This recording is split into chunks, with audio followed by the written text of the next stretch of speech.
Dans cette vidéo, je voulais te présenter cette roadmap en 4 étapes qui m'a permis de structurer l'acquisition de mon agence depuis maintenant 2 mois et demi. Structurer son acquisition, ça a plein d'avantages. Tu peux réussir à rendre prédictible ton acquisition sur les mois à venir, savoir déjà combien de leads, de rendez-vous et de closing est-ce que tu vas avoir sur les mois à venir justement. Ça te permet aussi de supprimer cette part de hasard dans ton business dû à une acquisition mal structurée. Bref, ça a vraiment plein d'avantages. Je vais pas toutes les dire maintenant, ça serait trop long.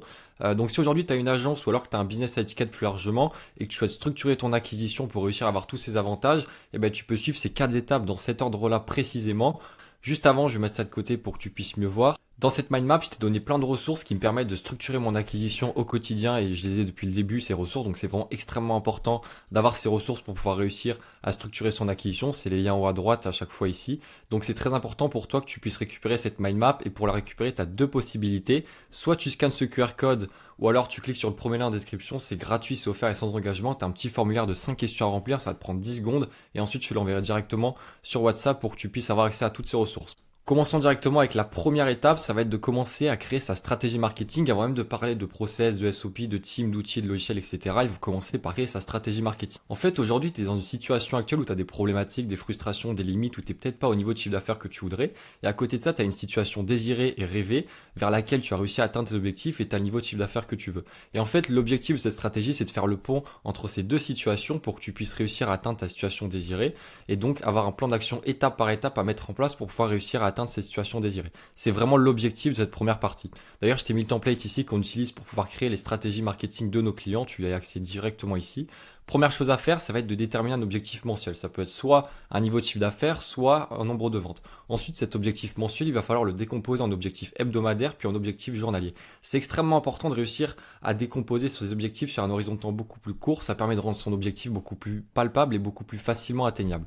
Deuxième chose à faire, ça va être de traquer les KPI, d'identifier en fait en tout cas les KPI à traquer, les indicateurs. Donc ça, tu vas voir, c'est écrit dans le template que je t'ai mis juste au-dessus. Tu vas voir que souvent, c'est pas ceux auxquels on pourrait s'attendre. Troisièmement, ça va être de clarifier la situation actuelle. Avant même de parler de situation rêvée, d'objectifs, etc., comprends pourquoi est-ce qu'aujourd'hui tu n'arrives pas à atteindre l'objectif, tes objectifs et ta situation désirée. Forcément, c'est que ça doit bloquer quelque part, il y a des blocages, il faut falloir réussir à les identifier, les localiser et ensuite trouver une solution, la tester pour voir si elle vraiment, ça te permet de passer au next step et de réussir à surmonter ces blocages. Ensuite, il va falloir définir très précisément ton avatar client, c'est extrêmement important. Tu vas voir dans le template que je t'ai mis juste au-dessus, si tu veux récupérer la mind map, dedans on a un process très précis pour pouvoir réussir à définir de A à Z son avatar client à cibler, c'est extrêmement important. Tout doit tourner autour de cet avatar client. Et enfin, un plan d'action étape par étape pour pouvoir réussir à atteindre des objectifs qu'on s'est fixés juste au-dessus ici. Un plan d'action étape par étape pour pouvoir finalement réussir à partir de sa situation actuelle, à quitter sa situation actuelle pour pouvoir réussir à atteindre sa situation désirée. Ensuite, deuxièmement, une fois qu'on a réussi à créer cette stratégie marketing, il va falloir créer l'ensemble des process et des SOP, des ressources et des documents qui vont finalement être mis à disposition pour ta future team. Tu vas voir, c'est la 4e étape, le recrutement de la team. Tu vas voir que ça va être l'étape la plus importante. Bref, reste vraiment jusqu'à la fin. Tu vas voir, c'est une bombe de valeur que je te présente dans cette vidéo. Donc, si tu as une acquisition organique, ce qui est largement suffisant pour atteindre tes objectifs sans ads, tu as 3 types de SOP à faire. Un SOP Content Creator pour quelqu'un qui va créer du contenu, un SOP Setter pour quelqu'un qui va envoyer des messages, et enfin un SOP Gestion de team pour pouvoir gérer ta team. Pourquoi est-ce qu'il y a besoin de ce 3e SOP? Tout simplement parce que gérer sa team, ça demande des skills, des compétences et des ressources en fait, et donc il va falloir tout centraliser dans ce SOP. Commençons par le SOP de Content Creator. Il va falloir forcément une masterclass sur LinkedIn si tu es présent sur LinkedIn, une masterclass sur X et une masterclass sur Instagram. Moi, j'ai mis dans l'inverse. Donc, je t'ai mis les masterclass que nous on utilise. C'est littéralement des ressources que je pourrais vendre plusieurs centaines d'euros, tellement il y a de valeurs qui sont partagées dedans. Ça m'a pris plusieurs heures, carrément, même plusieurs jours à créer et à affiner pour que vraiment ça puisse correspondre vraiment à ce que je recherchais. Donc, je t'ai mis le lien juste ici. Évidemment, pas besoin de mettre les 3, mais uniquement ceux sur lesquels tu es présent, les réseaux sociaux sur lesquels tu es présent. Ensuite, il va falloir présenter les outils et les logiciels. Ça, tu vas voir, on va en parler juste après dans la 3e étape. Il va falloir présenter l'ensemble de l'infrastructure d'outils et de logiciels que tu as créé pour ta team. Donc, il va falloir la présenter dans cette partie-là. Ensuite, ça va être de créer un SOP Setter. Donc, le SOP Setter, la première chose indispensable à faire, ça va être un script de setting. Donc, je te le montre vite fait pour que tu puisses voir la bombe de valeurs qui sont partagées dans ce document-là. Vraiment, c'est fou. Je pourrais vraiment littéralement le vendre tellement tout est expliqué dedans de A à Z pour le setter. Donc ça, c'est un script de setting sur LinkedIn. Si jamais tu veux celui pour Instagram ou alors X, tu as juste à me le demander sur LinkedIn et je te le donnerai volontiers. Ensuite, il va falloir une masterclass sur les réseaux sociaux. Ça, c'est important pour vraiment comprendre exactement qu'est-ce qu'il va falloir faire. Ensuite, un workflow pour comprendre exactement, pour que le setter puisse comprendre exactement comment est-ce que une simple conversation, ça puisse aboutir vers un appel qualifié avec une personne qui sera vraiment qualifiée, qui sera à même de pouvoir devenir client pour éviter d'avoir des touristes lors d'appels. Ensuite, le traitement des objections, ça c'est une partie un peu moins importante, mais souvent les setters peuvent avoir affaire à du traitement d'objections, donc c'est important qu'ils savent comment les traiter. Et enfin, pareil que pour le content creator, il va falloir présenter l'ensemble des outils et des logiciels que tu as créés pour ta team. Ensuite, passons du coup au troisième SOP, ça va être un SOP gestion de team. Là, il va falloir définir l'ensemble des points de contact que tu vas avoir avec ta team. Typiquement, je prends un exemple, un appel hebdomadaire avec l'ensemble de ta team pour faire le point de la semaine et préparer la semaine à venir. Il va falloir expliquer le déroulé précis du point de contact. Donc là, en l'occurrence, ça peut être premièrement faire le bilan de la semaine, voir si on a atteint les objectifs. Ensuite, il va falloir programmer la semaine à venir, les objectifs à atteindre, etc., etc. Il va falloir vraiment expliquer l'ensemble du déroulé, par exemple, de cet appel. Ensuite, il va falloir voir où est-ce qu'il va avoir lieu cet appel. Est-ce que ça va être par messagerie? Est-ce que ça va être par appel? Est-ce que ça va être par visio? Si c'est par visio, ça va être sur Google Meet, sur Zoom. Vraiment, il faut vraiment comprendre et avoir un contrôle total sur son acquisition. Donc vraiment, il faut tout cartographier pour en avoir le moins de surprises et supprimer cette part de hasard, comme je disais dans l'introduction. Ensuite, il va falloir, et même enfin, c'est la dernière étape, ça va être entre qui est-ce qui va avoir le point de contact. Est-ce que ça va être toi et ton setter, toi et ton content creator? Est-ce que ça va être vous trois ensemble? Donc c'est vraiment extrêmement important ce troisième SOP. Aujourd'hui, personne ne l'a sur le marché francophone, personne ne crée de SOP pour pouvoir bien gérer sa team, alors que c'est extrêmement important pour que, premièrement, il reste avec toi sur du long terme, qu'il soit de plus en plus compétent semaine après semaine, et du coup, tu puisses maximiser tes résultats. Ensuite, troisièmement, ça va être de créer les outils et les logiciels, justement, si j'en parlais juste avant. Personne ne l'a, on pourrait en faire une vidéo complète. D'ailleurs, si ça t'intéresse, tu pourrais me le dire en commentaire. Dis-moi infrastructure d'outils et de logiciels et je te ferai une vidéo, la prochaine vidéo, je pourrais la faire là-dessus. Donc là, l'objectif, ça va être de créer une suite complète d'outils et de logiciels que tu vas pouvoir utiliser avec toi et ta future team pour pouvoir gérer et piloter ton acquisition de manière beaucoup plus globale. Alors là, il y a beaucoup de choses à mettre. C'est une liste non exhaustive, il n'y a pas tout, ce serait beaucoup trop long de tout mettre. Donc déjà, il va falloir un CRM, il va falloir un système d'OD journalier pour que le setter puisse renseigner tous les jours combien de DM il a envoyé, combien de leads il a généré, combien de rendez-vous il a booké, un système de programmation des contenus, nous typiquement on utilise Buffer, un système de tâches à faire, ça c'est extrêmement important parce qu'évidemment il va y avoir des tâches à faire et qui seront assignées soit au content creator, au setter ou alors à toi directement.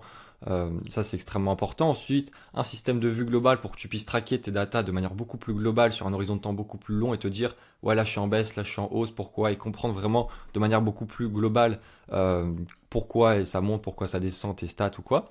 Ensuite, un calendrier de contenu qui explique exactement chaque jour quel contenu va être publié, pourquoi, etc., etc. Ensuite, un système de récap des appels passés, ça c'est extrêmement important, personne ne l'a, tout le monde a des appels mais personne ne les traque.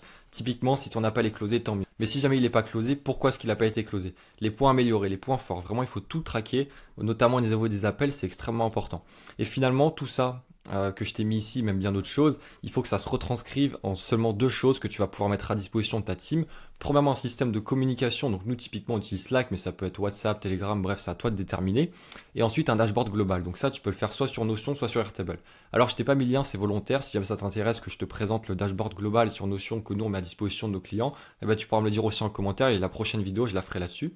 Donc une fois que tu as réussi à créer ces deux choses-là, tu vas évidemment devoir les présenter justement dans les SOP Content Creator et dans le SOP Setter. C'est extrêmement important, comme ça, le SOP et les process seront vraiment globaux, c'est-à-dire qu'ils sauront exactement qu'est-ce qu'il faut faire, comment le faire, avec un plan d'action, des exemples concrets, et même du coup les outils et les logiciels que tu auras créés pour leur faciliter le travail et qui savent exactement comment faire le travail.